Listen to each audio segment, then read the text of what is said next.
un petit résumé de la dernière fois. Tout a commencé alors que 3 personnes, qui ne se connaissent pas, François Tixier, Samuel Fabre et Wolfgang Schuller, ont été invités par une connaissance commune. Un professeur de l'université de Strasbourg du nom d'Émile Cohen. Celui-ci les a invités car il compte sur eux pour l'aider, pour une affaire qui semble cruciale pour Émile Cohen, professeur à l'Institut de minéralogie de Strasbourg. Alors qu'ils arrivent chez lui, dans un petit bourg non loin de Strasbourg, ils sont accueillis par son intendante, sa femme de chambre, sa cuisinière, euh, Rose, c'est la vie, qui les accueille. Elle a préparé un bon repas, mais assez rapidement, François, Samuel et Wolfgang vont se rendre compte que Émile Cohen ne vient pas. Rose, c'est la vie, est inquiète. Elle se demande bien ce qui se passe, alors que les 3 investigateurs aussi commencent à poser des questions. Qu'est-ce qui s'est passé? Oui, Émile Cohen a disparu au cœur de la nuit précédente, parti en calèche vers 1 heure du matin. L'Institut de minéralogie a contacté Rose Sélavy pour savoir si Émile était tombé malade. Il a disparu.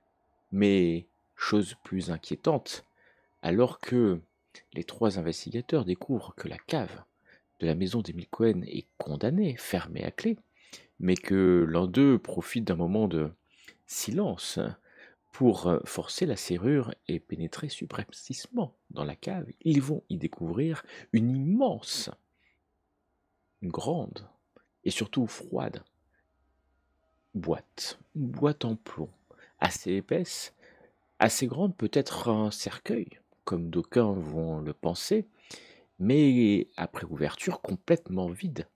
Complètement vide. La fouille du bureau ne va pas donner grand-chose à part un courrier envoyé par un certain Ménonite qui va leur indiquer que Émile était en recherche d'aide. Et c'est peut-être aussi pour cela que François et Samuel et Vaughan ont été appelés. La nuit va passer alors qu'ils retournent à Strasbourg et qu'ils se disent qu'il serait peut-être bon d'aller à l'Institut de minéralogie directement, c'est ce qu'ils font, et qu'ils vont découvrir un institut fermé à cette heure indue de la nuit, mais un honnête travailleur vigile va reconnaître en tout cas leur rang, leur ouvrir et leur pénétrer, leur, euh, leur permettre de rentrer dans l'institut. L'institut minéralogique, c'est plein de pierres, hein, on peut le dire. Et dans le bureau de Émile, ils vont découvrir des notes assez précises, un carnet, une référence à un ouvrage Terra Insana, mais aussi un récit d'une météorite qui serait tombée il y a quelques jours loin de Strasbourg et qui a attiré l'attention d'Émile au point où celui-ci en était presque fasciné. Il était allé la chercher avec son assistant Philippe. Philippe qui n'est pas là, après avoir découvert aussi que certainement on avait pu dérober cette pierre, oui, car l'Institut a déploré la perte de cette pierre. La pierre a été emmenée par une sortie annexe de l'Institut, peut-être avec un signe d'ouverture assez étrange. Peut-être aurait-on forcé de l'intérieur ou débloqué la porte de l'intérieur. Encore une fois, une calèche, une météorite disparue, un Émile lui aussi introuvable, mais ils ont le nom et l'adresse de l'assistant d'Émile, Philippe. Et nous allons les retrouver alors qu'ils montent à l'étage après avoir réveillé la maisonnée, pénétrés dans le petit appartement simple et presque misérable de l'assistant d'Émile. Philippe est là, près d'un guéridon, d'une petite table. Quand Wolfgang s'approche, commence à parler sans beaucoup de réponse, et que Philippe saisit un objet sur la table pour en menacer Wolfgang. Avec un Wolfgang qui s'est approché, et ce Philippe assistant de Émile Cohen, il a mis ses petites lunettes, il a l'air fatigué, ses petites moustaches presque malsaines.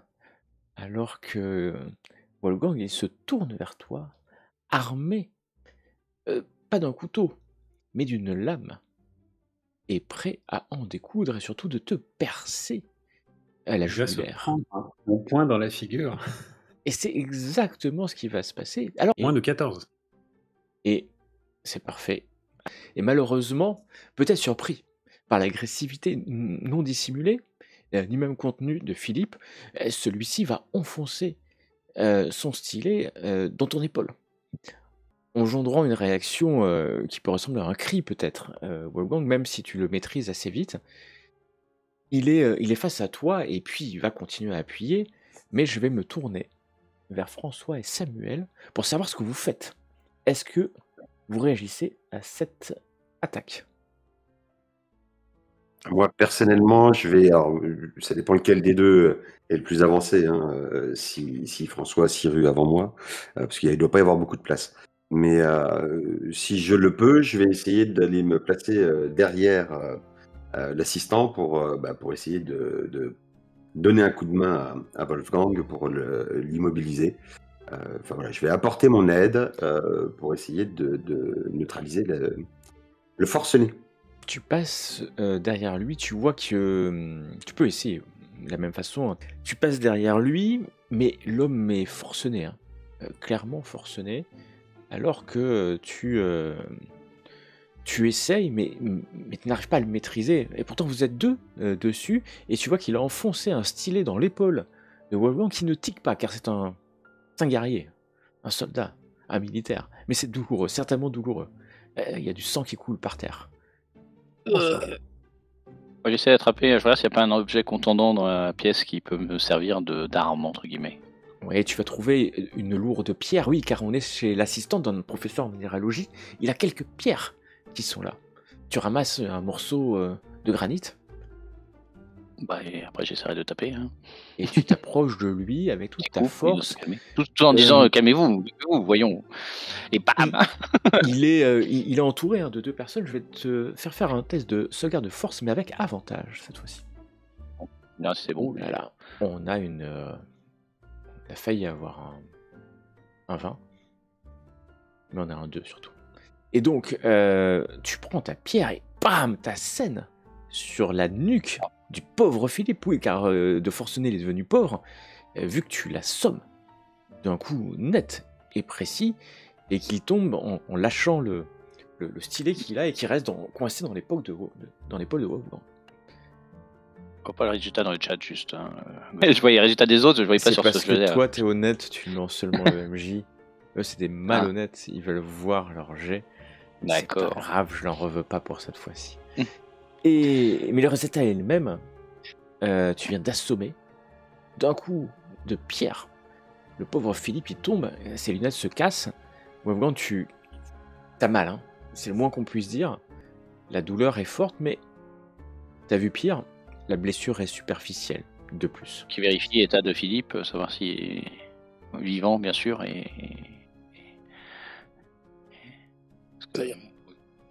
Je vais récupérer, j'ai quelques petites affaires, et je dois avoir quelques bandages ou le nécessaire pour faire des soins rapides. Hein. Il faut pas l'air non plus mourant. Mais voilà, je sors de ma sacoche une petite trousse de soins pour pour arrêter le saignement à minima. Tu Alors, sors... je te remercie pour ton aide, mais je vais utiliser tes fournitures, ça ne te dérange pas, pour me soigner moi-même, parce que j'ai mon orgueil. Je ne suis pas sûr que ce soit aussi efficace. J'en ai pas pour longtemps. Nous avions fermé la porte de l'appartement, juste pendant qu'il se Alors, dispute pour savoir tu qui va peux signer. fermer la porte de l'appartement, mais J'ai rappelez-vous, fermé la porte, ouais. vous avez mis un tel bazar que grand nombre de personnes dans la maison sont réveillées. Hein. Et peut-être certains ont C'est pour ça qu'on entendu. ferme la porte. Bah, c'est pour ça qu'on va fermer la porte. Fouillons.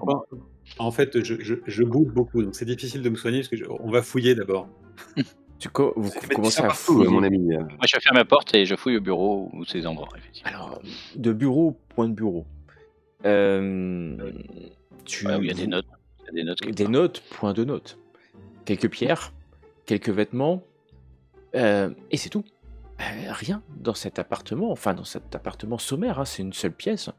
Un studio, une pièce, un lit, une paillasse pour manger, et Poches, les peut-être poches de Philippe, On fouille le bonhomme. les vous poches de Philippe et fouillez, tout ça, ouais. vous fouillez le bonhomme. Hmm. Les poches contiennent Un tout quelques sous. Euh, et puis les chaussettes, les le caleçon. chaussettes, tu fouilles. Enfin, fouille le gars, Et, quoi. et vous voyez quand même qu'il n'a certainement pas changé de vêtements depuis quelques jours. Il est recouvert de poussière. De poussière. Comme si, surtout sur la chemise, comme s'il avait porté des choses poussiéreuses, terreuses peut-être, devrais-je dire. Mais l'homme n'est pas mort. Il est juste assommé, pour le compte. Et Wolfgang, tu mets un bandage rapidement qui va saigner, cesser le saignement. Tu es en forme, hein, une légère blessure, mais c'est passé pas loin quand même. La lame, c'était quoi? C'est un petit couteau, en fait, tout simplement un petit couteau qui permet pour casser des cailloux, hein, peut-être un petit burin, mais plus petit, hein, peut-être pour casser l'argile qu'il pourrait avoir, ou enlever l'argile qu'il pourrait avoir autour de... Donc un instrument de minéralogiste. Mais il y en a quelques-uns autres, et c'est pas normal pour un assistant, hein, bien sûr. Mais c'est pas un couteau de guerre, hein, qu'on soit bien d'accord, mais ça peut faire mal parce que c'est quand même assez pointu et tranchant. Il était quelle heure, là, à peu près, c'est ça? Alors, il doit être 3 Ah, mais heures du c'était mat. Hein. en pleine nuit, hein, c'est ça? Ah ouais, parce Et que il vous y a êtes pas de... revenu, vous êtes allé à l'institut, vous êtes arrivé. C'est pour ça que c'était compliqué, hein, vous avez réveillé. Il y a une petite bouteille d'alcool chez lui? Oui. Oui. Est-ce qu'on peut pas lui verser un peu d'alcool sur la gueule, l'évacuer en faisant genre il est bourré et l'emmener ailleurs? En rappelant que puisqu'on refuse mes soins, j'ai essayé de récupérer une ceinture déjà pour attacher les bras du jeune homme avant qu'on envisage de le réveiller, ou de lui verser de l'alcool dessus, j'en sais rien. Mais il a l'air dangereux. Alors là, il est complètement affalé, face contre terre, et tu commences à voir un énorme boss sortir de la nuque, là, quoi. Ah, il y allait de toutes ses forces, hein. L'homme est tombé sur le coup. Hein. Il est pas mort, hein. Heureusement. Qui risque de mourir. Enfin, est-ce qu'il a une blessure grave ou pas? Bah, il a été sonné sur le coup, donc peut-être qu'il a un traumatisme crânien, mais tu sais pas trop. Par contre, il bouge plus, il est flasque. C'est que les voisins appellent la police et qu'on se retrouve sur place, quoi. C'est ça qui m'embête un peu, quoi. Je crois que vous aviez dit que vous étiez de la police, rappelez-vous, plus ou moins. Oui, ça n'a pas été très clair. Justement, c'est pas très clair, justement, donc... Ça n'était pas très clair, oui. Donc on n'a rien trouvé dans la... Chez lui, rien du tout, et puis dans ses poches, rien, à part le fait qu'il a certainement porté du ciment ou quelque chose. Qu'est-ce qu'il a dit en attaquant? Il a pas dit quelque chose au moment où il s'est rué sur Wolfgang? Je me souviens plus. C'était plutôt de la violence. Ouais. En fait, un cri, c'est vous, c'est la violence, ou tu te rappelles plus trop dans le moment, en fait, ce petit cri, mais c'était d'un coup, en fait, quand vous êtes approché de lui, alors qu'il était stoïquement à côté de ce guéridon, de cette table. Et puis il commence un peu à... Vous voyez qu'il commence à gémir, commence un peu à... Il va falloir le faire parler, on peut pas faire ça ici. Tu mets de l'alcool dessus, François? Non, mais j'attends l'accord de mes... Non, j'attends l'accord de mes... On va pas l'embarquer. Mon idée, c'était d'embarquer quand même, parce que pour l'interroger, je pense qu'ici, ça va être un peu compliqué, quoi. Et pour embarquer, je m'étais dit que dans la rue, c'était mieux, quitte à le porter, c'était mieux de faire quoi qu'il... Il va hurler, on va réveiller tout le voisinage. Là, on est venu vous poser des questions sur la disparition du professeur. Il a agressé Wolfgang. Si on commence à l'embarquer, on n'est pas loin de l'enlèvement et de la séquestration. Après, c'est pas pareil, messieurs. Bon, et dans l'immeuble, ça crie toujours ou ça s'est un peu calmé? Alors, ça s'est un peu calmé. Ça a été tellement bref, hein. Ça s'est passé en quelques secondes, en fait, hein, le temps que vous rentriez. Il a été assommé en 30 secondes, même pas. Ouais, ça parle, vous entendez encore en bas, peut-être la concierge et son mari, mais rien pour l'instant. Il vous reste peut-être quelques minutes avant que quelqu'un fasse quelque chose ou pas, parce que finalement, les gens, voyant que rien ne se passe de particulier, vont rentrer chez eux. Hein. Et... Est-ce que les murs, est-ce que c'est des murs en papier ou est-ce que c'est Alors des ouais, murs c'est en du bois, pierre? c'est-à-dire qu'en fait, Tu cries un peu, ton voisin t'entend. C'est une pension, enfin, c'est une espèce de pension, donc oui, c'est très fin. Parce qu'il Mais sera Je en pense état de qu'il vaut mieux parler. laisser quelqu'un à la porte. On pardon. laisse quelqu'un à la porte pendant que les 2 autres interrogent le bonhomme. Ouais, parce que le mec va être en état de parler, on peut essayer de le réveiller sur place, hein, après une fois qu'on l'a interrogé, mais une fois qu'on l'a attaché, mais s'il va être en état de parler, le mec, s'il est complètement taré. Ça, c'est une autre question. Ça se voit que je suis blessé? Enfin, est-ce que je peux faire bonne figure si je me mets devant la porte? Oui, tu peux faire bonne figure. Somme toute, il y a un peu de sang sur ta veste et ton manteau, mais tu peux faire bonne figure. Si on peut attacher le gars, moi je me mets dehors, hein, devant la porte, au cas où il y a des gens qui viennent poser des questions, je ferai de mon mieux pour les éloigner. Pour les éloigner. Euh, Ok. et pendant ce temps, vous l'interrogez. Bah, moi, j'ai dû trouver, j'espère, une ceinture pour lui attacher Tu les l'as mains. ceinturé, je considère que tu as accroché ses pieds et ses jambes. Et je vais essayer de le réveiller. Je suis un peu médecin de terrain. Donc, avec un peu d'eau, quelques tapotements, je vais vérifier quand même qu'il n'y a rien de cassé trop gravement. Enfin, voilà, je vais veiller à ce que, un, il ne meure pas, et deux, essayer de le réveiller. Il meurt pas, c'est sûr, il commence à se réveiller, vous voyez qu'il cherche en fait par réflexe ses petites lunettes, mais qui sont brisées au sol. Et puis, mais, hein? Et puis tu vois qu'il essaye quand même de bouger ses membres en fait. Mais, Restez calme, Philippe. où Vous avez je essayé vais? d'agresser quelqu'un il y a un instant. Nous sommes chez vous dans votre chambre. Mais non, non, Vous non, vous souvenez? ah non, on n'est pas là. Mais qu'est-ce que je fais là? Vous m'avez assommé? J'ai mal à la tête. Ah mais il a mal à la tête pour le coup, il a mal à la tête. S'il pouvait mettre la main, il la mettrait. Ce qu'il ne peut pas faire. Je lui montre le couteau qui est un petit peu plus loin. Vous avez tenté vous avez perdu la raison, je pense, je ne sais pas. Vous n'étiez pas bien réveillé lorsque nous sommes arrivés et vous nous avez attaqué. Nous avons dû vous immobiliser pour pouvoir Mais reprendre non, notre non. conversation. Nous sommes là pour Mais nous étions à bar essayer d'avoir des nouvelles. avec Émile. J'ai dû tomber. J'ai dû Vous tomber étiez dans un peut-être. bar avec Émile. Ah non. Racontez-nous, Émile a disparu en fait. Nous étions venus Mais voir non, nous à étions ce pas dans un bar, nous étions à bar. C'est à barre, bar. Ah, la ville de Bar. la ville. Puis il essaie de regarder, mais vous voyez qu'il voit très flou en fait. Enfin, vous voyez pas grand chose. Mais il devine peut-être à peine les visages autour de lui.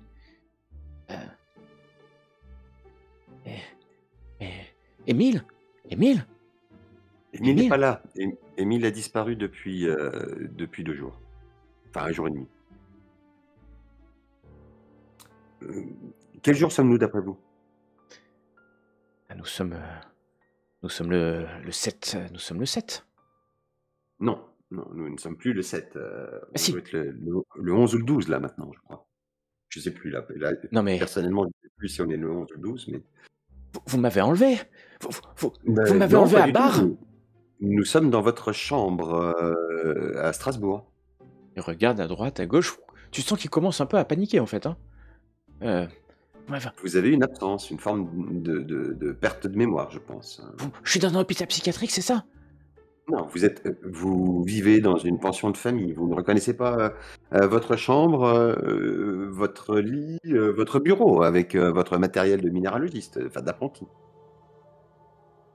Wolfgang, derrière la porte, hein, tu entends de temps en temps le son d'une voix que tu ne connais pas, certainement Philippe, ça monte un peu. Hein. Et tu penses qu'on peut entendre un peu dans les autres appartements, mais il crie pas. C'est une voix un peu forte, un peu étonnée, comme s'il était en plein jour. Mais je vous dis, je vous dis, on est parti ce matin-là parce que Émile, Pour la météorite, oui. Émile, oui, c'est ça.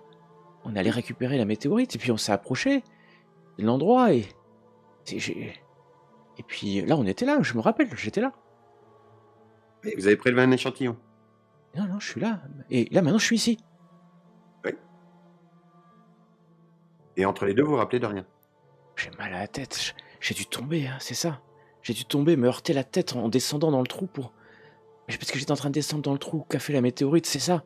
Et Émile m'a bien dit, les derniers mots, fais attention, fils, de ne pas glisser. J'ai dû glisser. Ah. Mais pourquoi vous m'avez accroché si j'ai juste glissé? Mais parce que je vous ai expliqué que vous avez essayé de nous agresser tout à l'heure. Mais si Mais, vous n'écoutez pas ce que je vous dis, vous allez avoir du mal à mais comment? récupérer la mémoire. Je, Restez calme, ne paniquez pas. je n'ai pas l'habitude d'agresser des gens, ouais. Surtout Bah, pas. est-ce J'ai qu'on dû. a emmené avec nous le petit carnet d'Émile? Oui. Je sais pas qui l'a, mais soit si c'est moi qui l'ai, je le sors. Sinon, je sollicite le carnet d'Émile. Que ça soit Et je vais François faire ou. Ouais. lecture à Philippe des 7 juin, 8 juin, 9 juin et 10 juin Alors tu de l'écriture fais d'Émile. lecture, puis et tu vois qu'il est complètement perdu. C'est c'est pas possible. Vous avez une amnésie partielle, sans doute, mais tout va bien. Vous, à part un bleu, vous allez vous en remettre. Nous sommes ici parce que nous recherchons Émile, qui a disparu. La C'est météorite qui était à l'Institut de minéralogie a disparu elle-même, avec comme une espèce de d'effraction de l'intérieur pour la sortir, si j'ai bien compris. Et nous ne sommes pas où il est. Il a disparu depuis la nuit dernière. mais je ne peux pas vraiment vous aider. Je ne sais pas. Est-ce que les Ménonites, ça vous dit quelque chose? Les Ménonites, oui, ça me dit quelque chose.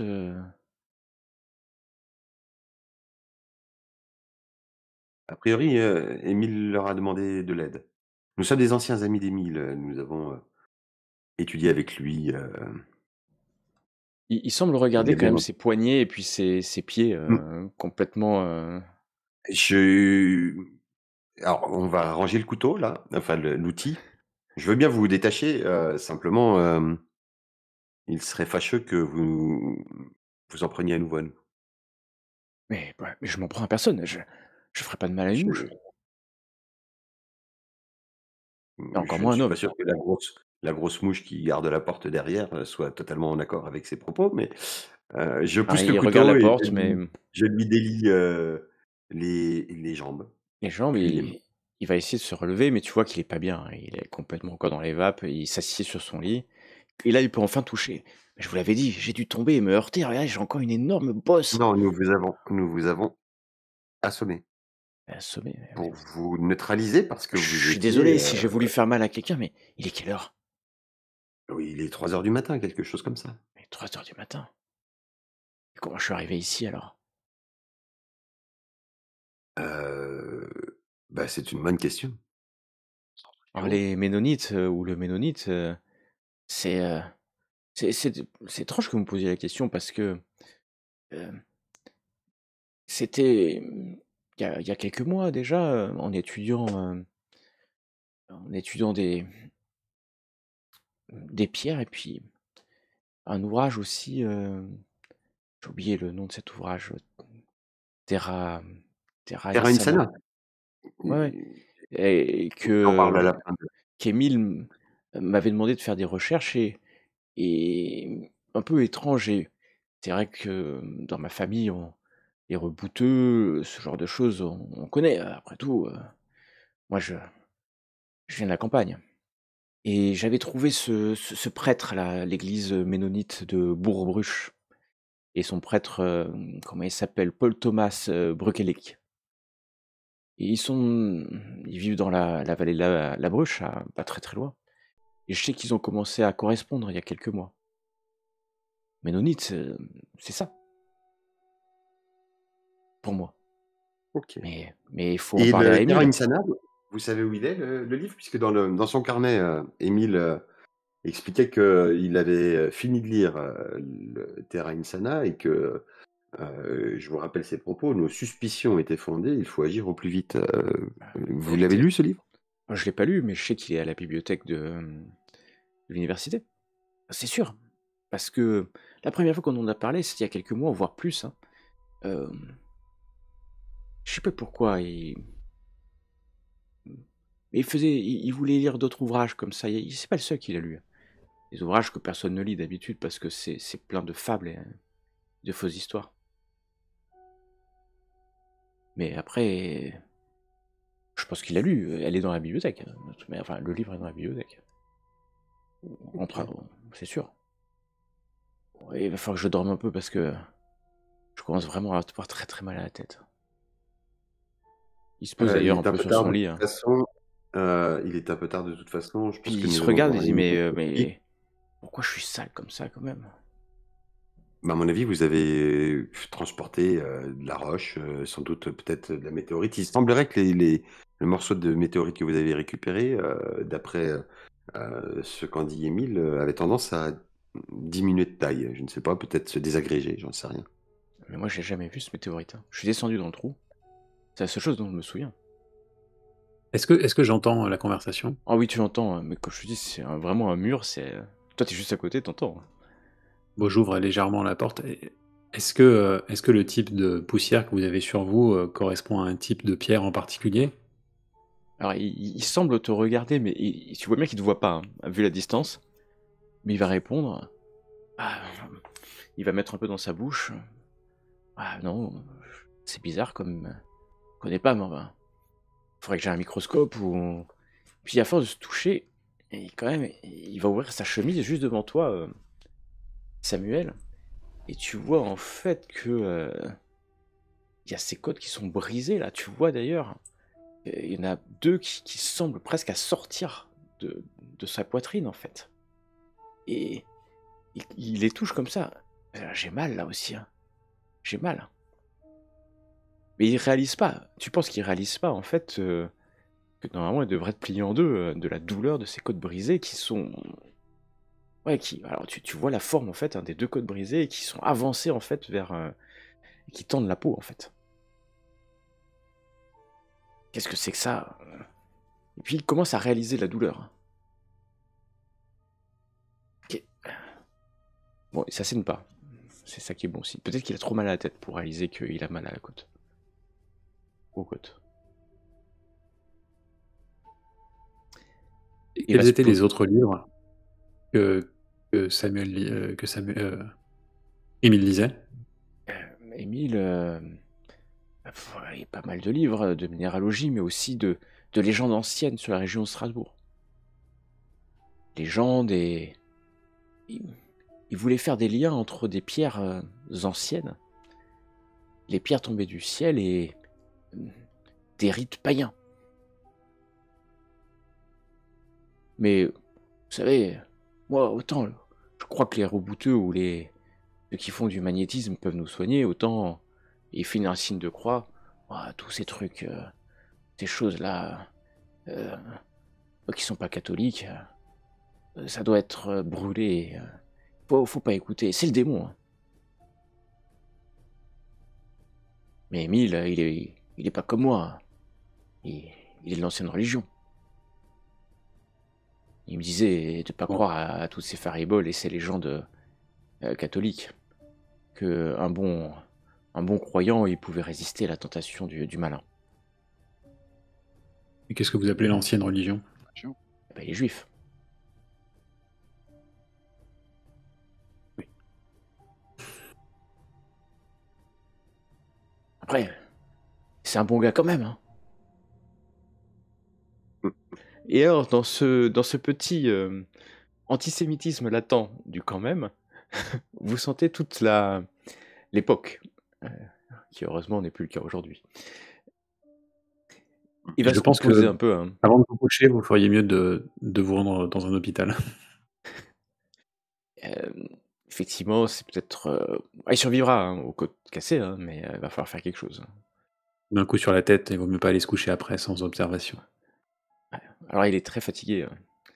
Euh, C'est comme si j'avais pas dormi depuis plusieurs jours, vous dit-il. Ah, ils ont à se demander ce que vous avez fait pendant tous ces jours. Bah, j'étais là, ou je sais pas. Et Bah non, vous n'étiez pas là. Et probablement vous avez charrié des cailloux. Peut-être vous êtes vous-même battu au regard de vos blessures. Vous vous souvenez de l'endroit exact où vous étiez à Bar avant? Ah ouais. Bien sûr, je m'en souviens. Faut monter.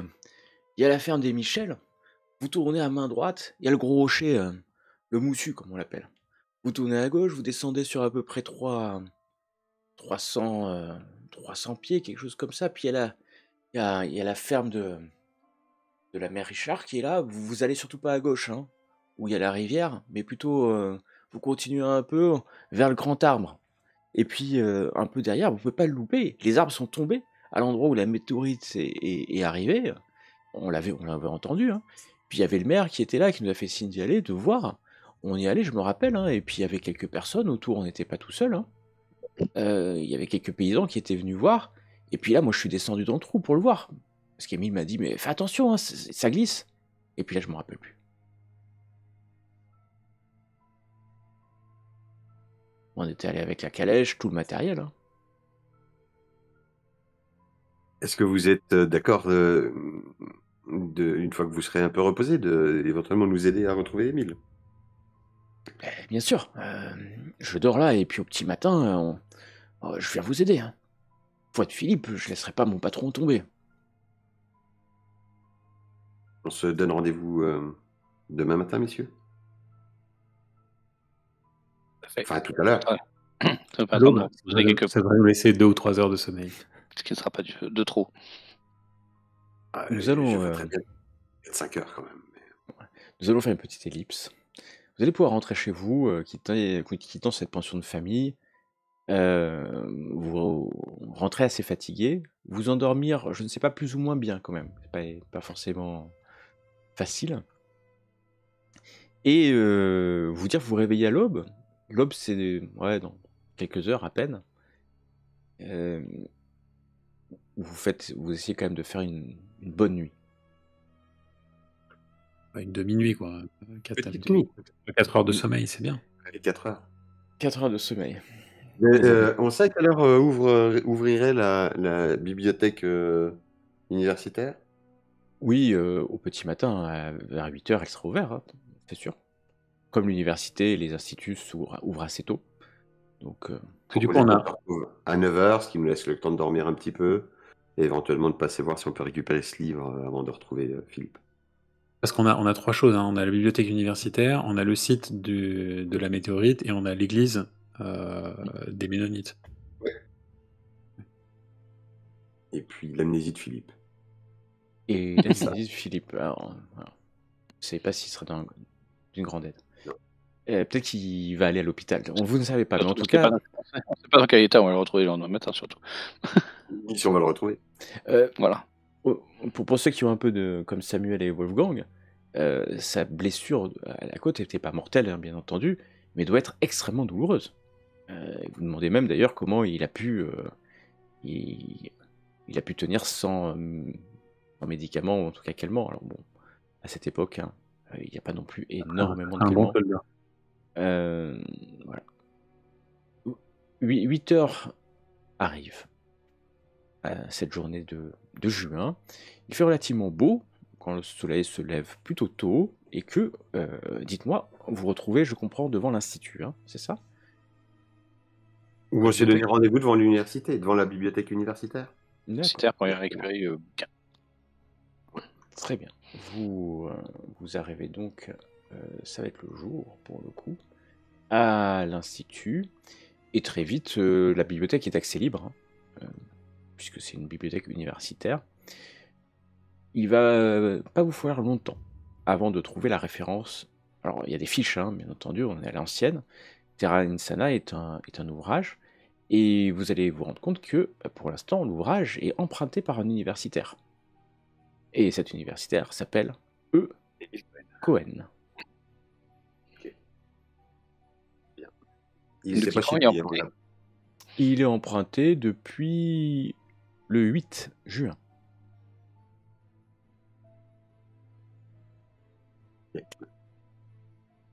Assez logique, me direz-vous. Oui, qu'ils soient empruntés. Ils en ont pas un deuxième exemplaire? Alors, non. Ils n'ont pas du tout de deuxième exemplaire.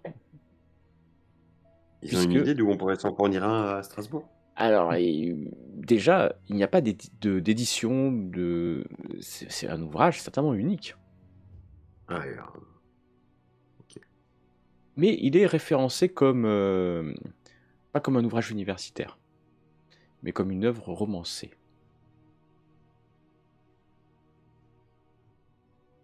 Ok. Modernement, on appellerait Ouais. ça de la fantaisie ou du fantastique. Dans une bibliothèque normale de Strasbourg, on pourrait la trouver. Est-ce qu'on peut appeler chez Monsieur Cohen? Parce que, a priori, sa maîtresse de maison avait reçu un appel, donc il doit avoir le téléphone. Elle avait reçu un appel de la poste, hein, du village, et Ouais. Ah, qui était venu lui donner le message. Donc vous pouvez d'accord. appeler et faire la même chose, hein, laisser un message, et quelqu'un, pour un prix assez modique, ira l'avertir et lui donner le message. La On section t'aidera. fantasy dans la bibliothèque est importante. Il y a beaucoup d'autres ouvrages dans cette catégorie ou une poignée?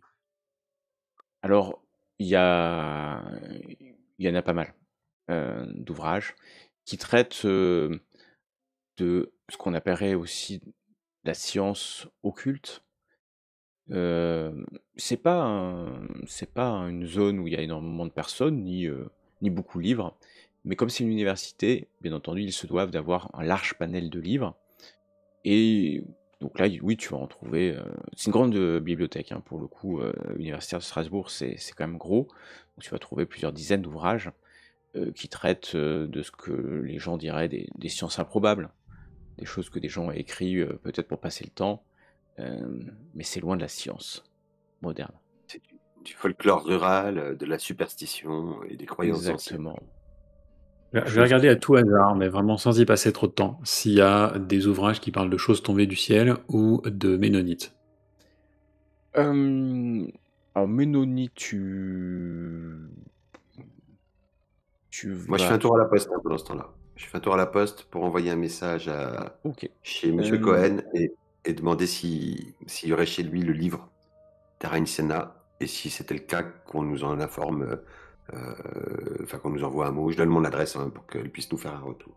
Très bien. Je te- Donc tu vas faire ça Un pendant moment. que les autres restent à la bibliothèque. Tu vas pas trouver grand-chose sur Ménonite, à part que c'est une église, effectivement. Enfin, parce que tu vas trouver, hein, forcément quelque chose sur cette église ménonite. Et c'est un mouvement, hein. Alors c'est un mouvement chrétien, anabaptiste et évangélique, issu de la réforme radicale. Donc c'est pas des catholiques, hein, bien entendu. Et ça vient en fait d'une appellation populaire néerlandaise. Voilà. Et on pourrait dire que c'est assez proche des Amish pour essayer de comparer. C'est la même racine, on va dire. Les Ménonites de l'Ancien Ordre et les Amish, c'est à peu près les mêmes racines. Et ils utilisent d'ailleurs, ils sont présents, hein, en Alsace, Lorraine, puisque ça vient plutôt de l'Allemagne, et ils utilisent un dialecte d'ailleurs plutôt proche de l'allemand. Donc c'est des chrétiens, hein. C'est des chrétiens, on va dire traditionnalistes, on va dire ça comme ça. Je vais me permettre, même si c'est pas forcément juste. Donc c'est quand même une église particulière. Tu vas pas trouver beaucoup d'églises ménonites dans le coin. Il y en a 3 exactement dans la région, dont celle de Dont celle qui nous a Bruges. été indiquée. Voilà. Quand tu as quelque chose tombé du ciel sur les météorites, tu vas pouvoir trouver pas mal d'ouvrages sur les météorites. Dans parce cette que- section-là? Même dans cette section-là. Alors après, le problème, c'est que comme c'est des fiches, il n'y a pas forcément de résumé à chaque livre, donc ça peut prendre énormément de temps d'ouvrir les livres, essayer de tout trouver. Bon, donc tu vas Non, trouver mais des ouvrages, mais j'y passe pas plus d'une heure ou deux. C'est-à-dire que si en 1 heure ou 2, je vois pas quelque chose qui me semble. donc tu vas trouver des almanachs qui recensent les tombées de météorites. Tu vas tomber sur des ouvrages qui disent que les météorites, c'est le démon qui envoie c'est le diable qui envoie ses démons sur Terre. Enfin, tu vas tomber sur des légendes toutes plus farfelues, mais ou vraies les unes que les autres. Pendant ce temps, Samuel va à la poste, va envoyer le message. Et François, que fais-tu? J'attends, moi, j'aimerais bien aller retourner voir ce cher Philippe, donc je vais attendre un petit peu, mettre un peu de pression à Wolfgang pour qu'il passe pas 2 heures, mais plutôt qu'1 heure. Ça marche, Et- tu attends. Tu Mais attends sinon, un je peux y aller peu. tout seul, là. Je peux y aller tout seul, Tu sinon. tu peux y aller, mais tu vas continue, tomber parce que comme tu patientes un peu, tu vois les dernières nouvelles d'Alsace qui tombent en fait, et puis il y a un journal qui est mis, puis peut-être par dépit en attendant Wolfgang, tu te dis tiens, je vais jeter un coup d'œil sur ce journal. Et au milieu d'un texte plutôt en alsacien. Fait divers. Un accident qui demeure inexpliqué. C'est en début de soirée qu'un couple, rentrant tranquillement à son domicile, a remarqué une calèche sur le bas-côté de la route de campagne reliant Strasbourg à Orth. Les amoureux, inquiets pour les passagers, se sont aussitôt arrêtés pour s'assurer que les occupants du véhicule allaient bien et leur porter secours si besoin. À leur grand étonnement, la calèche qui avait fini sa course contre un arbre était vide. Il n'y avait personne à l'intérieur. Ils ont réussi à reconnaître le véhicule qui appartient à un de leurs voisins, monsieur Émile Cohen. Cet éminent spécialiste des météorites et professeur à l'Institut de minéralogie de Strasbourg reste malheureusement encore introuvable ce jour. Qu'a-t-il bien pu se passer? Nous tiendrons nos fidèles lecteurs informés des dernières nouvelles à ce sujet. Lucien Schild. Heurt, c'est l'église? Et où habitait Amy Cohen. C'est où on C'est était, là où il c'est où habite. on était allé dîner, je crois. Ah, c'est chez lui, d'accord. Ok. C'est pas juste à côté. C'est entre finalement Strasbourg et Orth, dans une route que vous n'avez certainement pas empruntée.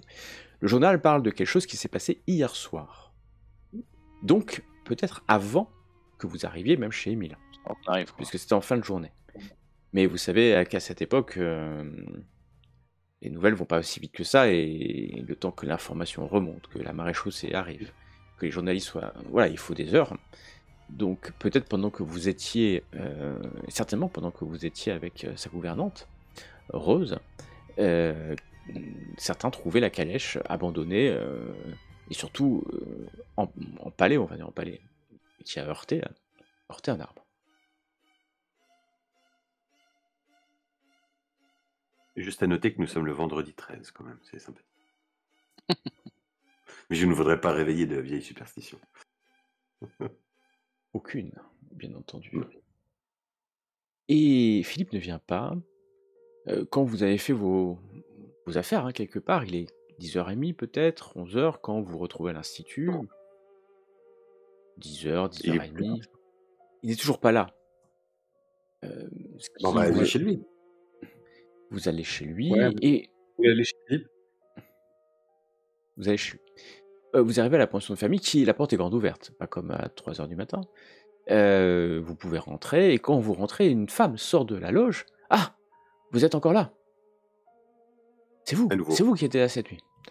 Oui, Si tout à vous fait. cherchez Philippe, il est à l'hôpital. Ah. Bien. Il nous a appelé au petit matin, il avait une souffrance énorme. Alors, on se demande bien ce qu'il a pu se passer cette nuit. C'est comme si on l'avait passé à tabac. Il était Mais blessé, en c'est pas- effet. il était déjà blessé, oui. C'est ce qu'il a dit, c'est ce qu'il nous a dit. Ouais, il a dit que des amis étaient passés pendant la nuit et qu'il s'était pas senti très bien, c'est pour ça qu'il les a fait appeler. Alors, je sais pas comment il les a fait appeler. Et là, il est parti à l'hôpital et il était vraiment pas bien. Hein. Il était vraiment pas bien. C'est un bon gars, Émile. Hein. C'est un bon gars. Il paye, il travaille à l'université. Et prenant son balai, elle s'en va s'occuper de sa cour. Des choses plus importantes que vous. Est-ce que vous pensez que Philippe peut nous apporter quoi que ce soit? J'en suis pas convaincu. Je suis pas sûr qu'il puisse Je sais ce qu'il a fait. retrouver dans le laps de temps nécessaire ses souvenirs. Moi, je serais d'avis Allez, bah. d'essayer d'aller voir, parce que, bon, aller sur la route de Heurt pour essayer de retrouver directement Émile, ou sinon, mais c'est au sud là par contre, je crois. Non, parce qu'on va pas aller à Bar. Enfin, Bar, c'est au sud. Et sinon, les mnémonites, là, c'est où? Les mnémonites, c'est à 60 km quand même. Hein. Mais ouais, vous pouvez le faire. Mais c'est dans quelle direction? Le nord ou C'est plutôt vers... Oui, pardon. La vallée de la Bruche, ça doit être à l'ouest, ça. Ouais, exactement. Mais tu veux pas y aller à Bar? Je pense que c'est la piste la moins fraîche, et que Émile sollicitait l'aide de cette église, et il y avait un contact qui savait quelque chose. On l'a, parce que à Bar, on va voir un trou où a priori il n'y a plus de météorite, moi si j'ai bien compris. Hein. Le météorite est tombé là-bas, il a été ramené à l'Institut. C'était pas le départ quand même. Il Philippe l'a reste fait peut-être quelque sortir. chose ou une petite. Il reste peut-être quelque chose sur place. Sauf que Bar, c'est au sud, à une grosse trentaine de kilomètres. Heurt, Et c'est au Philippe nord. C'est là où Émile a disparu. Et l'église, là, c'est à l'est. on peut faire confiance à Philippe et à Émile pour avoir exploité au maximum le site de Bar. Ils ont ramené la météorite qui les intriguait grandement à l'Institut et ils l'ont ensuite fait sortir d'une manière ou d'une autre. Peut-être que la boîte qui était dans sa cave était un récipient pour accueillir la météorite. En tout état de cause, elle n'est pas arrivée là-bas, ou alors elle a disparu une fois qu'elle était dedans, puisqu'elle diminuait de taille. La seule piste viable qu'on a, à mon avis, c'est ce Ménonite qui semblait être dans la confidence de Philippe et qui n'a peut-être pas encore perdu la raison. Et sinon, c'est pour trouver le lieu de l'accident et de voir si on trouve des traces à remonter pour essayer de trouver Émile. Pour moi, c'est les deux pistes chaudes. Lui, l'accident doit pas être compliqué, hein, puisqu'il n'y a pas 53 routes. Voilà. Et la calèche. Vu que c'est en pas très plus, loin, on peut peut-être commencer par là. Ouais. On va voir là-bas à tout hasard.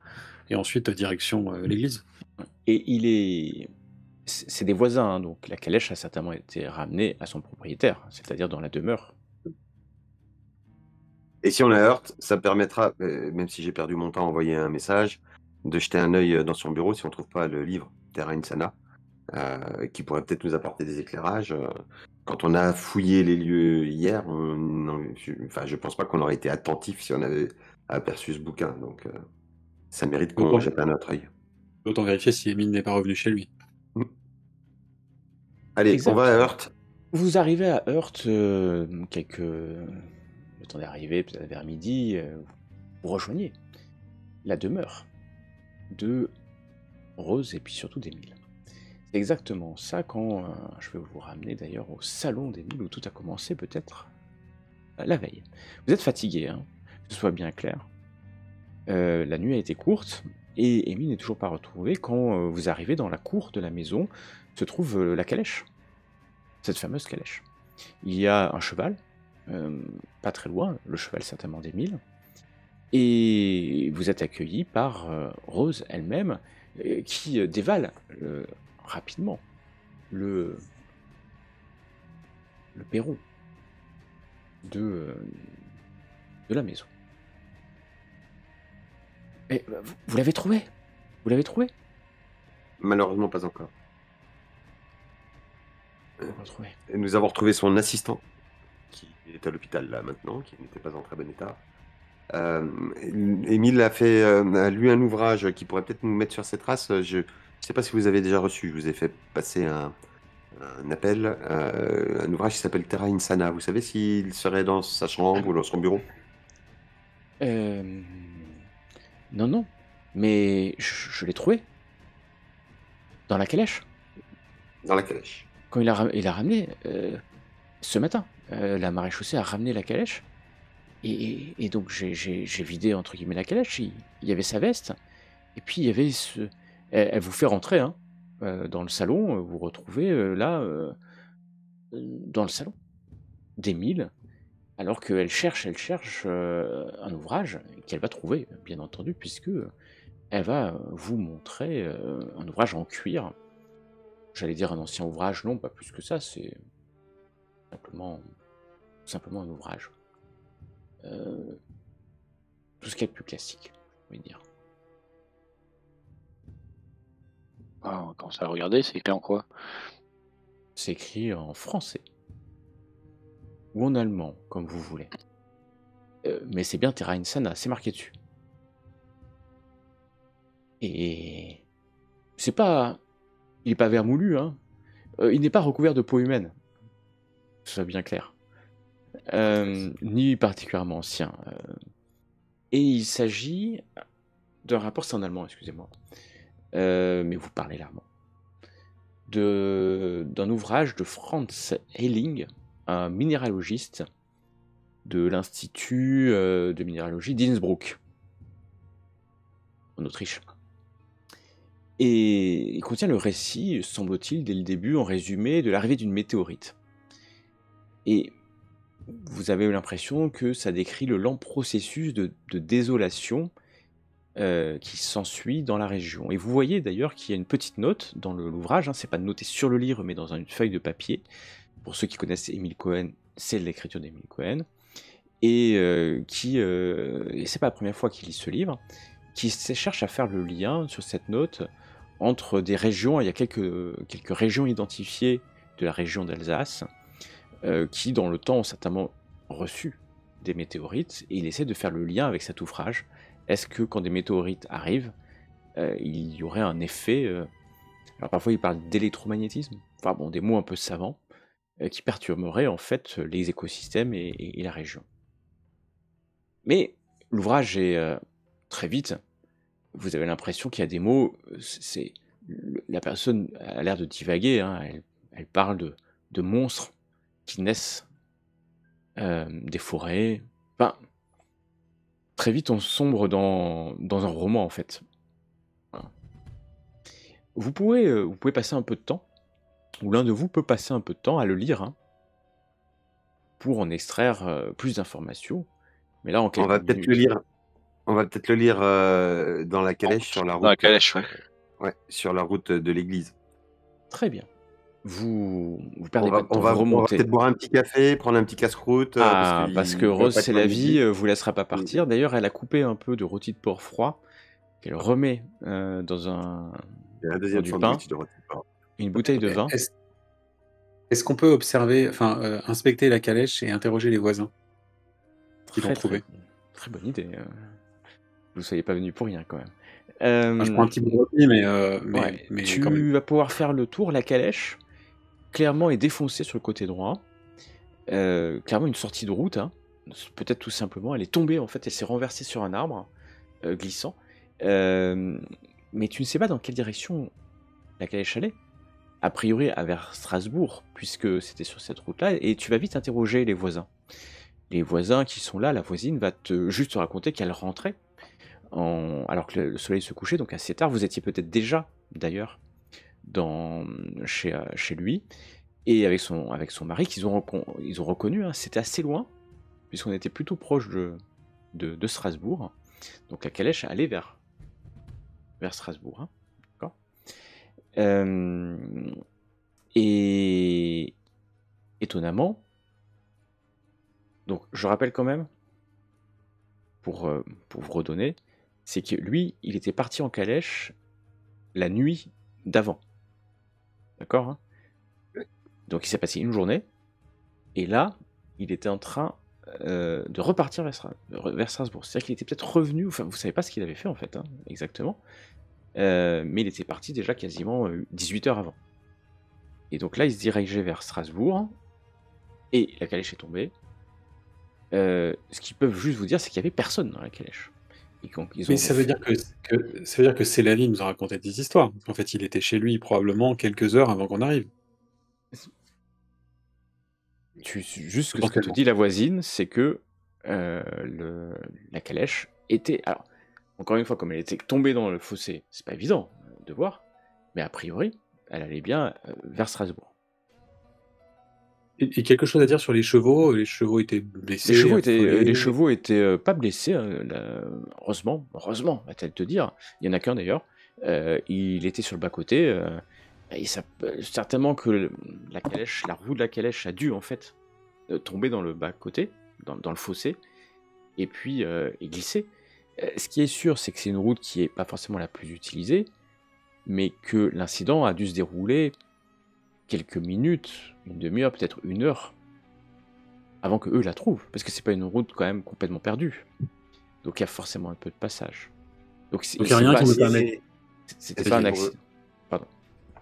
Est-ce que vous pourriez accepter de nous guider jusqu'au lieu où vous avez trouvé la Mais bien calèche? sûr, elle va prendre le temps, parce qu'après tout, c'est une voisine attentionnée, et elle va guider Wolfgang, et puis vous, si vous les suivez en calèche, c'est assez loin, hein. Vous revenez vers Strasbourg.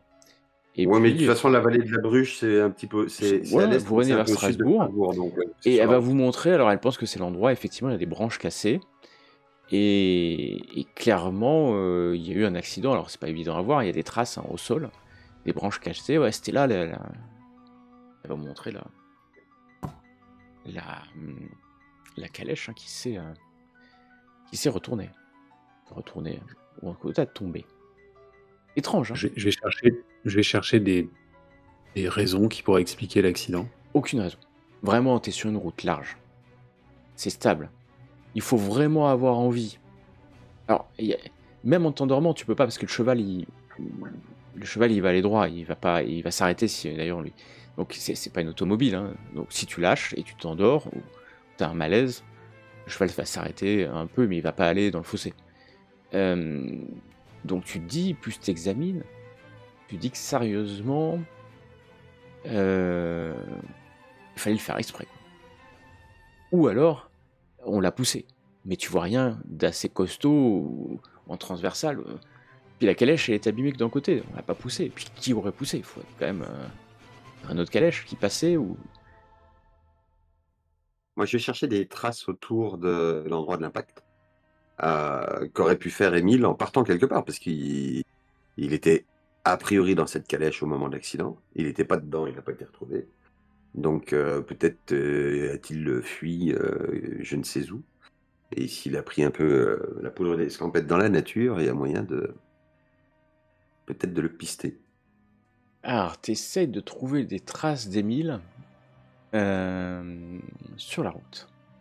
Ouais, très compliqué. Les traces d'Émile. C'est une route, des calèches passent toute la journée, des gens à pied, à cheval. C'est impossible en fait. La seule chose dont tu es sûr, c'est que t'as pas l'impression que quelqu'un s'est glissé dans la forêt autour. Tu verrais peut-être des branches cassées, des herbes. Donc oui, par contre on a piétiné. La maréchaussée en sortant la calèche a piétiné, donc mais t'as pas l'impression que quelqu'un est parti dans les champs autour. Même si on allait fouiller, tu penses que les gens sont allés fouiller pour voir si le corps d'Émile n'avait pas été projeté. Mais tu vois bien que non, plus tard, ils ont fait la même chose que toi. Hein.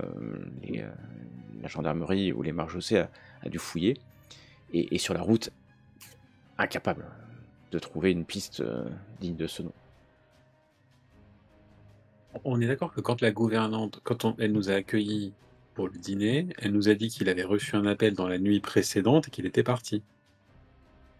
Oui. C'est ça, hein, c'est ce dont je me rappelle. Donc ça veut dire... oui, une fois qu'il était parti. C'était pas très très clair, hein, mais il est parti au milieu de la nuit. Il n'a pas reçu d'appel. Il n'a pas reçu d'appel. Il est parti, il n'a pas reçu d'appel. D'accord, ok. Et elle a eu un appel le lendemain où on lui a demandé des nouvelles parce qu'il n'était pas à l'institut.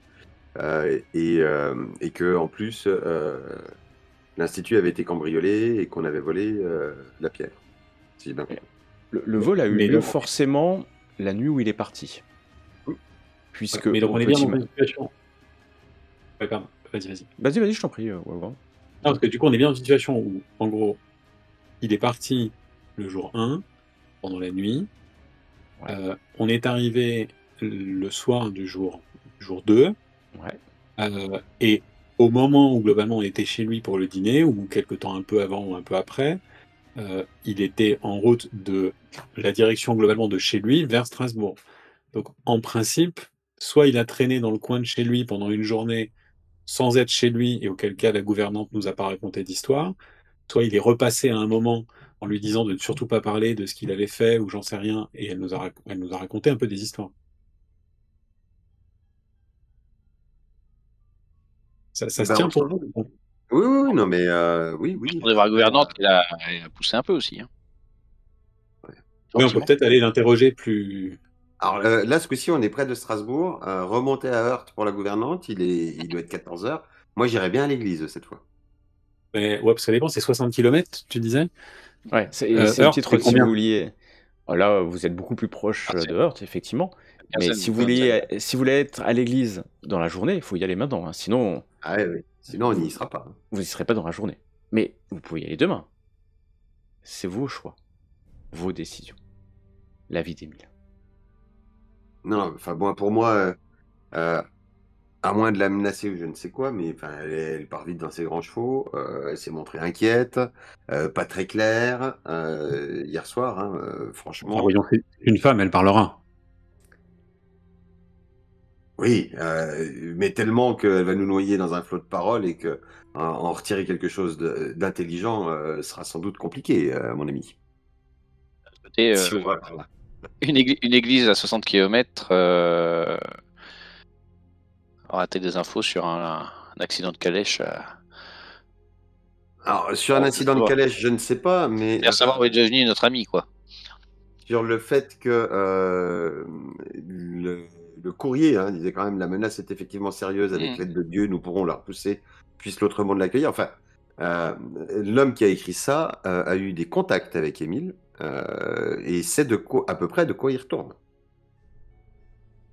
Et si on sait quelle était la menace ou l'inquiétude ou l'interrogation ou la découverte qu'a fait Émile, ça pourra peut-être nous aider à comprendre ce qui lui est arrivé et quel trajet il a réalisé, plutôt que de s'appuyer sur une cuisinière qui ne parvient jamais à servir un rôti de porc chaud. Et de très bons sandwichs. Et si, en gros, si on passait à Heurt et qu'on repartait ensuite en direction de l'église, on arriverait à l'église vers quelle heure? Ouais, vous pouvez le faire, hein. Il suffit de speeder un peu. Il y a pas tout se fait. Ça me semble dommage de quand même pas creuser cette piste-là. Et puis au pire, elle nous donnera un panier repas. On aura du temps, messieurs, parce que Strasbourg. Elle nous donnera un panier repas pour le voyage. Strasbourg. Et nous aurons un peu de temps, ça nous fera du voyage pour lire le livre. Même si le livre doit être un recueil minéralogique et sans doute pas en rapport. Dites-moi donc ce que vous souhaitez faire. Heurt à la vallée de la Bruche, c'est 63 km. C'est chier quand même. Et de Strasbourg, où on est presque là, à Heurt, c'est 21 km. C'est-à-dire qu'on s'en recogne 40 de plus quand même, qui ne sont pas nécessaires. Oui, ça prend du temps, tout ça. Vous êtes à cheval, vous n'êtes pas en voiture. Loin de là. Et de Strasbourg, du coup, à la vallée de la Bruche, à mon avis, c'est 40 bornes seulement. Donc notre aller-retour à Heurt fait la même distance que d'aller à la vallée de la Bruche. Maintenant que j'ai dit ça, je vous suis, messieurs. Le temps passe, et surtout, tic-tac, le temps passe. Émile a disparu. Maintenant, ça va bientôt faire... Alors, la nuit dernière, mais peut-être hier soir. Est-il blessé? Est-il errant? Est-il victime d'un complot? D'une attaque? On va quand même pas se séparer. Alors, vous séparer serait très difficile puisque vous n'avez qu'une calèche. Mais vous pouvez, à pied, envoyer quelqu'un à Strasbourg. À vous de me dire, le nord, l'ouest, le temps passe. Messieurs? Moi, je pense que ce serait dommage de pas interroger la gouvernante. François, la décision est vôtre, je crois. Allons voir l'église, mais je pense que l'église va nous donner des infos sur la météorite, et pas forcément sur notre ami. Oh, le revirement. Non, je sais pas ça, c'est que ça dépend quelle est notre priorité. La démocratie en parlait. Il vous faudra quelques précieuses heures pour vous rendre jusqu'à ce petit village et l'église. L'église qui, selon vous, l'église ménonite de Bourg-Bruche, vous arrivez devant l'église. Et alors que vous arrivez dans ces vallées un peu reculées, loin de Strasbourg, nous sommes au mois de juin, il y a un petit orage qui vient de passer, un peu sombre, quand en plus la journée a avancé, on peut le dire. Vous rentrez dans l'église pour voir arriver quasiment instantanément au bruit de la porte qui s'ouvre un homme chauve. Il porte une longue barbe. L'homme a les yeux vifs, pétillants, et s'approche de vous, les bras ouverts, pour accueillir des fidèles perdus dans cette église. Vous n'êtes surtout pas habillés comme la plupart de ces fidèles. Messieurs, vous dites dans un patois local, un alsacien, il va chercher la langue que vous parliez, peut-être l'allemand ou le français. Monsieur Thomas? Je suis le père Paul Thomas. Oui, c'est moi. Qui ai-je l'honneur? Nous sommes des amis d'Émile Cohen. Émile un peu? Ah ben complètement. Émile? Oui, des amis d'Émile Cohen. Ah, il regarde la porte et va jusqu'à fermer la porte de l'église. Passionnant, passionnant. Alors, Émile a des nouvelles? Émile a disparu. souhaitions avoir des nouvelles de votre part pour pouvoir retrouver sa trace. Je lui ai demandé de me rejoindre. Et que fait-il? Et Vous avez amené... il vous devait avez amené venir la hier pierre? soir, c'est ça? Pas du tout. Nous ne l'avons pas. Elle a disparu, je pense qu'elle a été volée. Ou qu'elle est toujours avec Amy quelque part. Ou qu'elle est avec Émile quelque part, mais on ne sait pas. Mais qu'est-ce que vous... C'est pas possible. Je dois faire le rituel. Le De quel rituel parlez-vous? Mais vous êtes des... Je ne comprends pas. Il vous a mis au courant. Vous êtes ses hommes de main. Je sors le télégramme qui nous invitait chez lui d'urgence. Mais c'est ce que je lui ai demandé. De trouver des personnes qui aideraient à faire le rituel. C'est vous.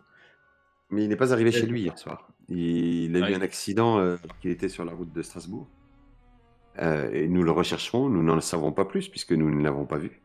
Ça m'étonne pas Attendez, que vous avons trouvé- excusez-moi, il vous a invité chez lui? Oui. Mais c'était pas chez lui, c'était ici qu'il fallait qu'on le fasse.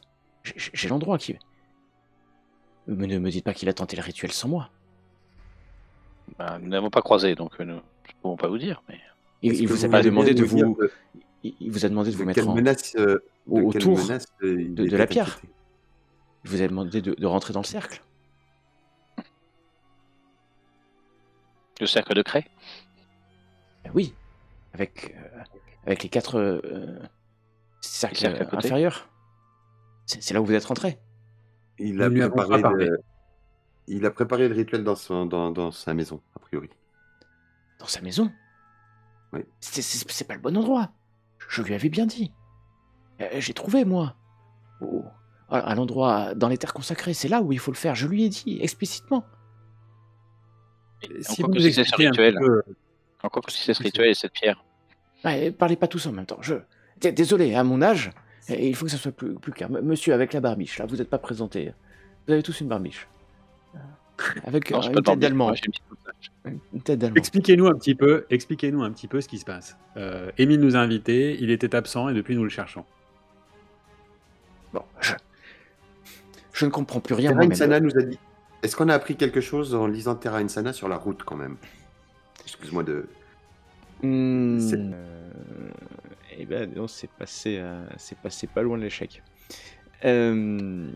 François, tu aidais. Hein, des C'est autres. maîtrisé. C'était maîtrisé. Tu as pu déchiffrer quelques notes. T'as pas pu aller au fond de l'ouvrage, hein, on est d'accord. C'est pas en lisant ça sur des terrains difficiles. Mais voilà un petit résumé peut-être de Terra Insana que je vous lis pour vous et pour la postérité. J'ai eu l'occasion d'étudier un type absolument inconnu jusqu'alors de météorite que nous avons découvert dans le puits d'une région agricole.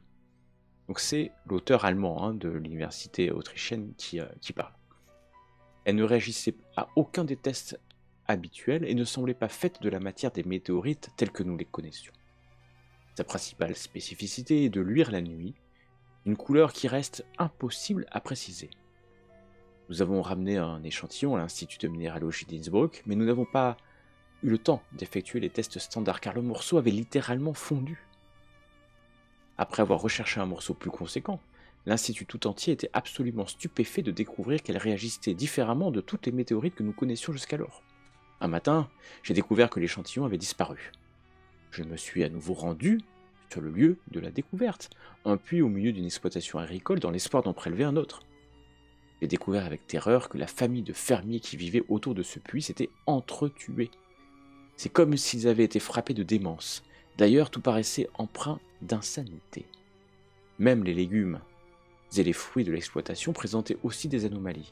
Ils avaient tous un goût très amer et étaient souvent remplis de vermines grouillantes. Plus étrange encore, ils faisaient environ le double de leur taille normale. La région entière était comme frappée par une terrible malédiction.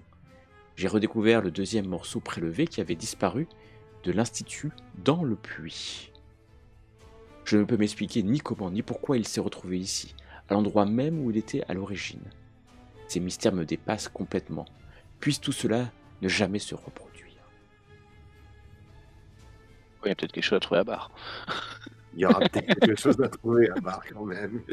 Vous rentrez dans le bureau de Paul Thomas Voilà, et je peux vous expliquer, ça fait quelques mois, quelques années que je parle avec Émile, car il était tombé sur des ouvrages qui indiquaient que certaines météorites étaient particulières. C'est pour ça que depuis plus de 2 ans, il demandait à être le premier à être sur le lieu de toutes les météorites dans la région. Et il m'avait... je lui avais parlé aussi, car il m'avait, comment dire, expliqué qu'il pensait qu'il y avait quelque chose de maléfique. Et je suis sûr qu'il avait raison. Je me suis plongé dans la lecture de livres anciens que j'avais découverts et que nous partageons dans nos églises. Des livres anciens qui parlent de choses qui tombent du ciel, mais aussi de créatures plus démoniaques.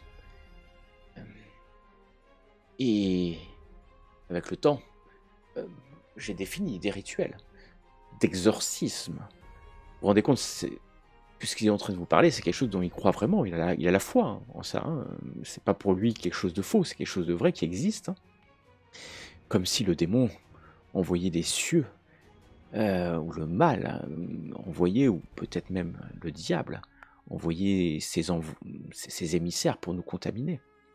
Et j'ai défini tout un tas de rituels. Et quand il m'en a parlé, il y a quelques jours, il est venu ici, après avoir récupéré la météorite. Et je lui ai expliqué le rituel, mais surtout je lui ai expliqué qu'il fallait le faire à un endroit consacré. Et là, il m'a dit que dans sa religion, ça demeure. Et c'est consacré. Je lui ai dit que ça ne marchait pas comme ça, car il n'y avait que les fervents chrétiens. Ah, il va rentrer dans un débat avec lui-même théologique hein, de ce qui est bon et ce qui est pas bon en termes de religion. Ça reste une opinion que vous partagez ou pas. Et j'ai bien senti que l'équilibre après la chute de cette météorite, il y a quelques jours, était rompu. Et quand Cohen m'en a parlé, il n'a fait que confirmer mes soupçons. Nous avons élaboré ce plan. Il devait faire venir ses assistants, vous, pour ces rituels.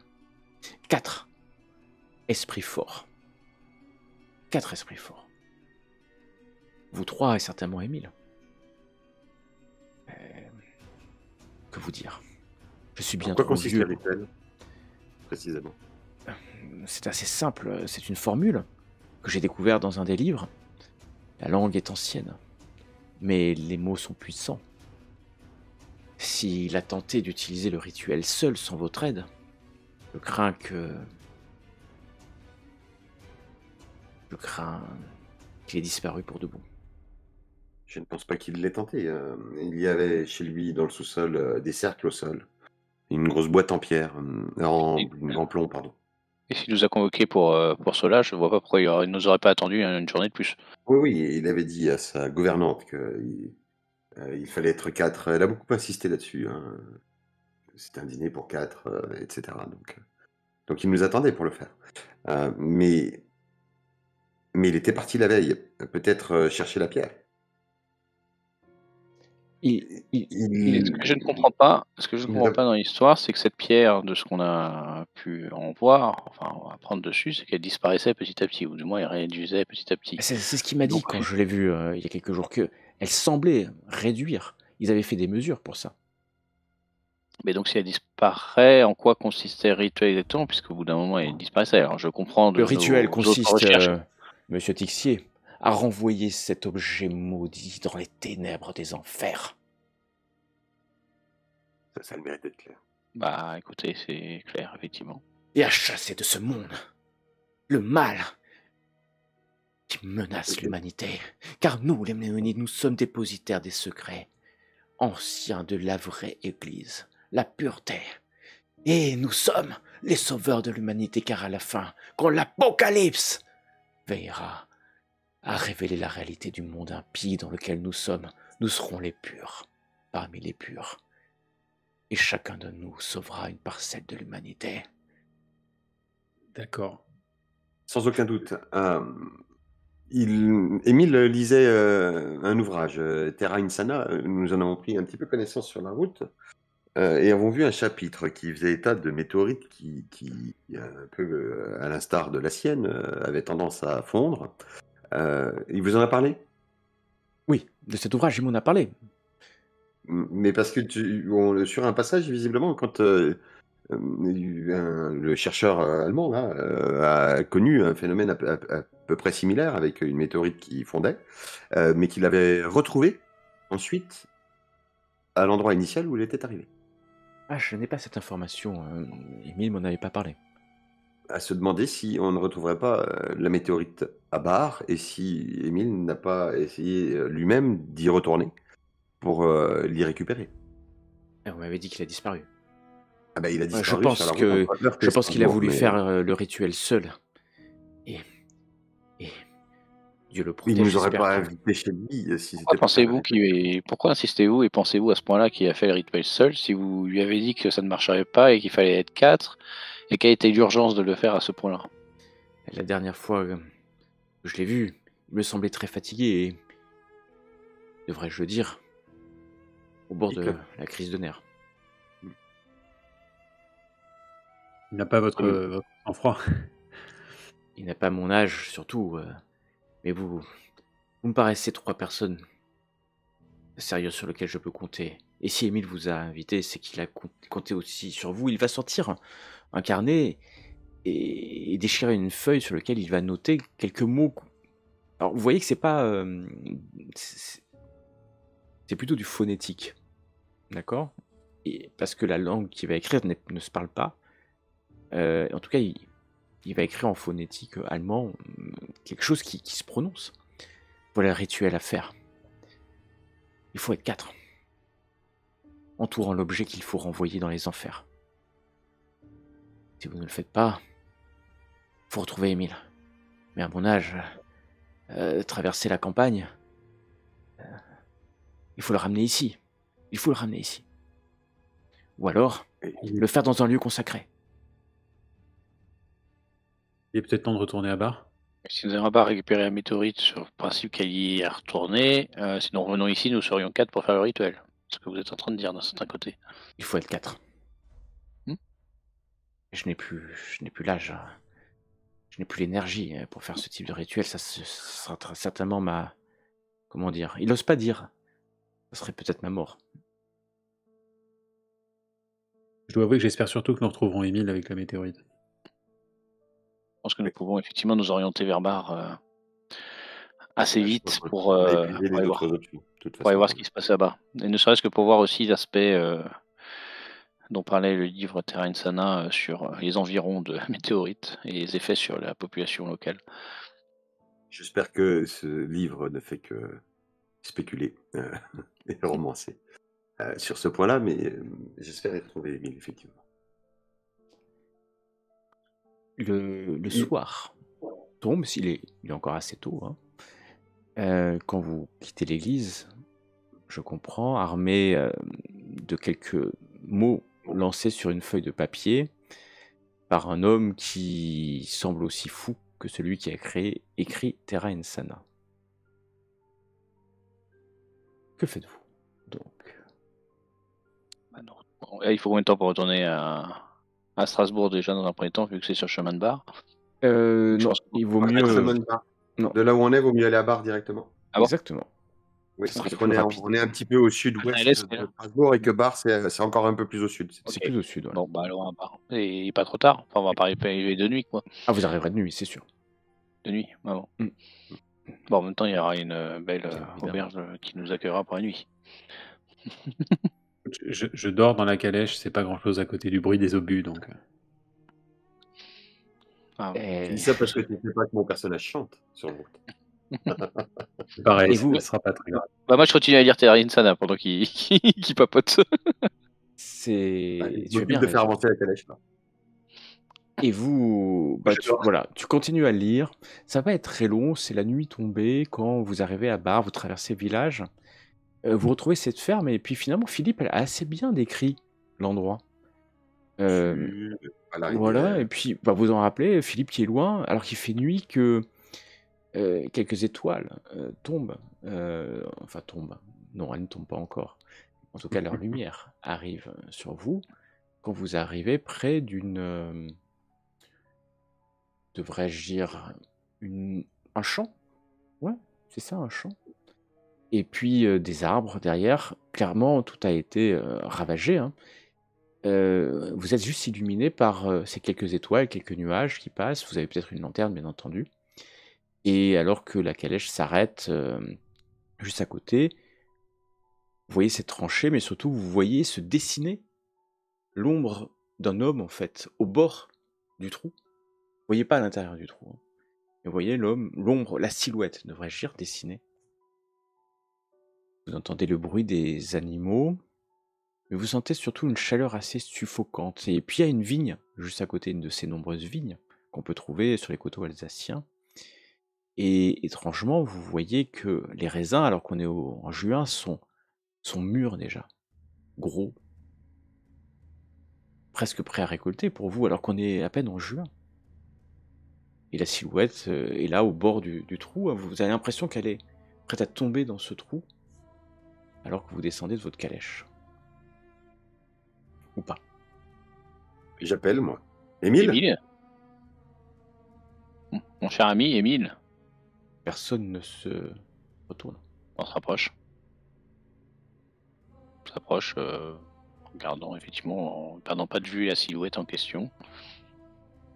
Et essayer d'affiner la silhouette pour voir si ça ressemble à... Vu que moi je vois assez régulièrement. Je sors mon arme. Tu sors ton arme, alors que vous avancez. Mais que faites-vous, Wolfgang? Non, mais je sors mon arme. Vous voyez Émile, car c'est Émile, se tourner, vous le voyez dans la lumière faible de votre lanterne, ses yeux exorbités, rouge sang. Il a dans la main un objet, ses yeux vous fixent, une toute petite pierre, presque mignonne. Alors qu'il semble se laisser tomber Émile, mon cher ami! dans le trou, il tombe. Alors que vous êtes loin. Ah, je m'approche. Je cours. Vous courez. Vous entendez le choc d'un homme glisser peut-être dans un trou. Alors ça doit être un énorme trou. Quand vous arrivez, vous courez, hein, c'est ça? Samuel, tu cours aussi? Je t'ai pas entendu me dire que tu courais. Samuel, tu cours? Si, j'ai dit que je courais aussi. Bah.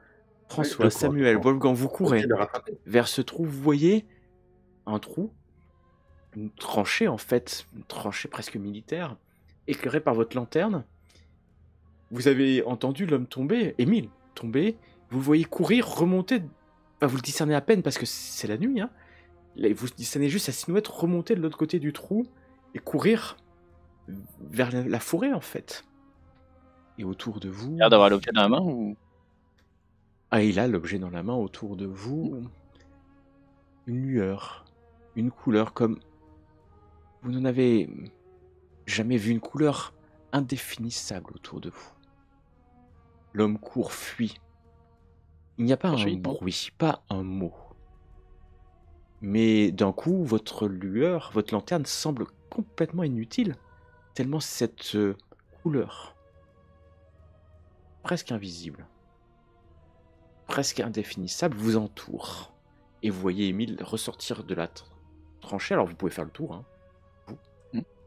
Alors que vous entendez, vous voyez surtout à main gauche, vous voyez les raisins tomber au sol. Et de cette couleur indéfinissable, des asticots, des vermines en sortir. Non, restons pas là, mes amis. Et oh, merci.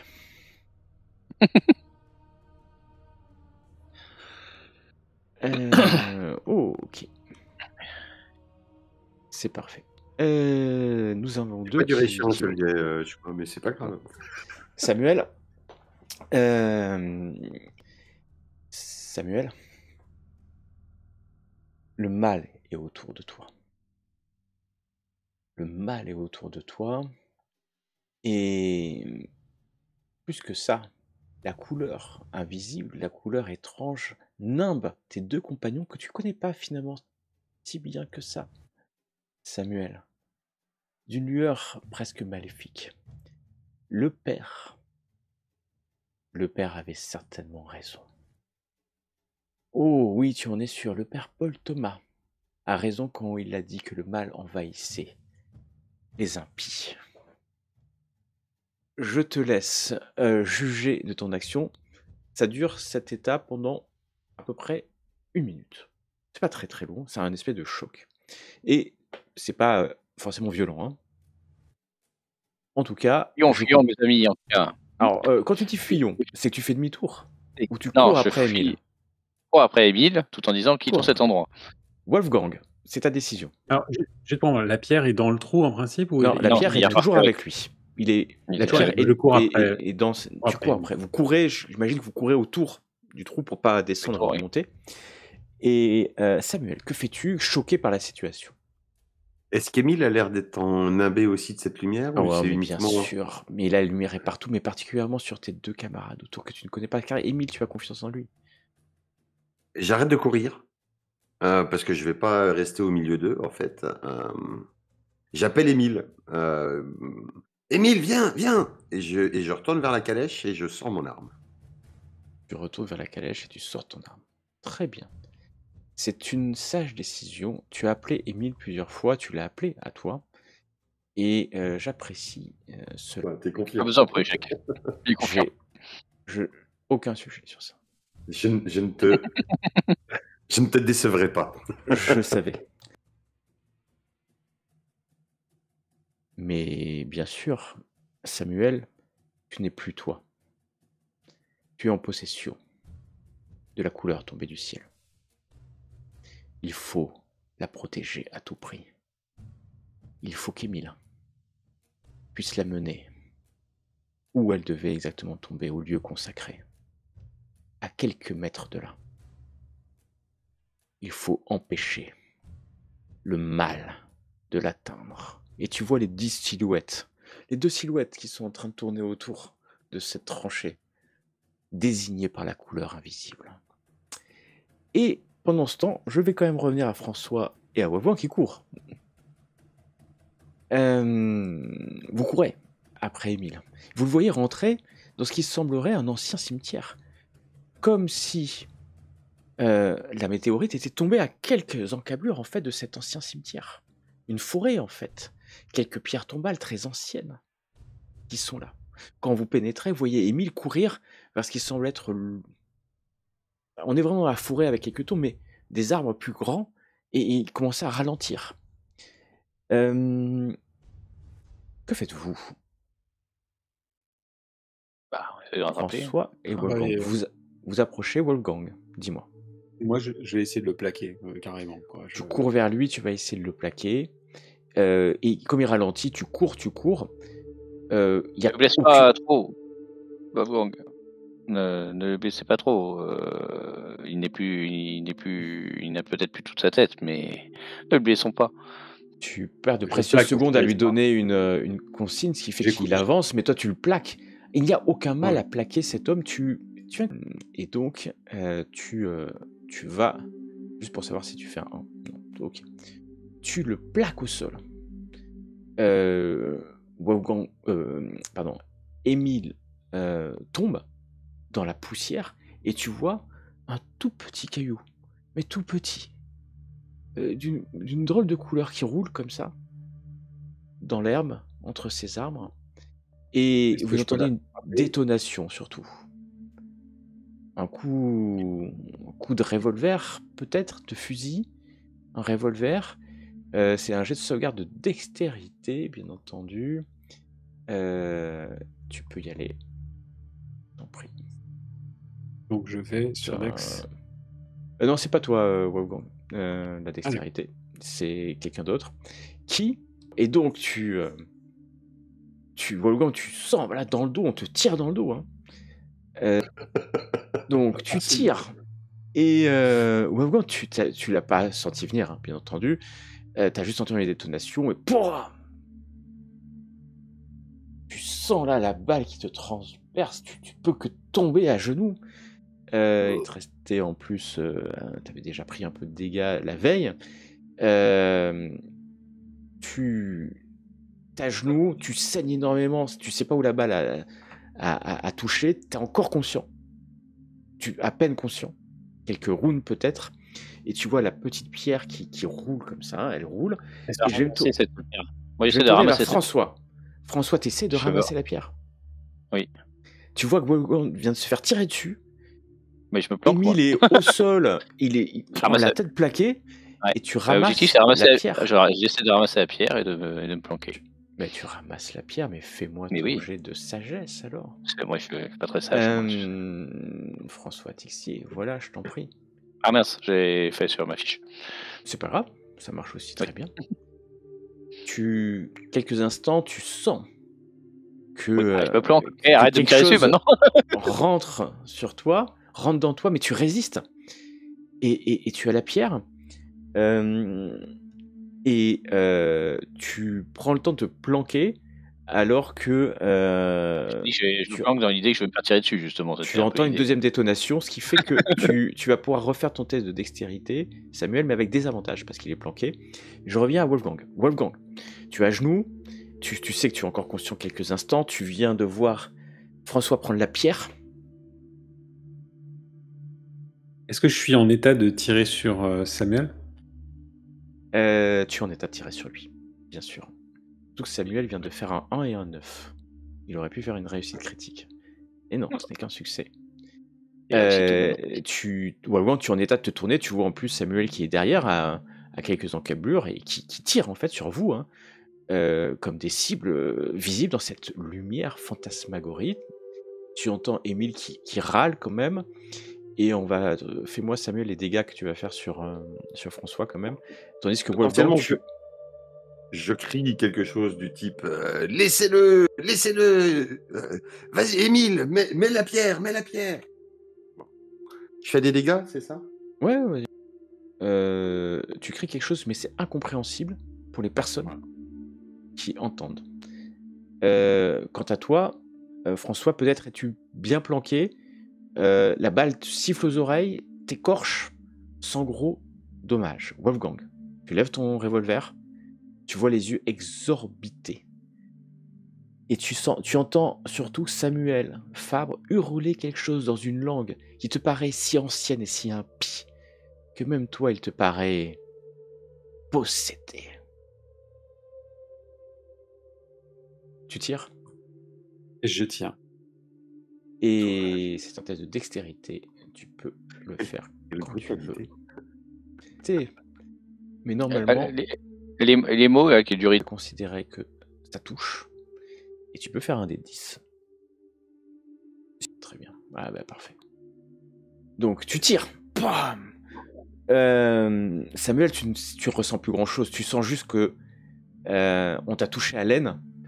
Et la douleur est telle que ça te réveille.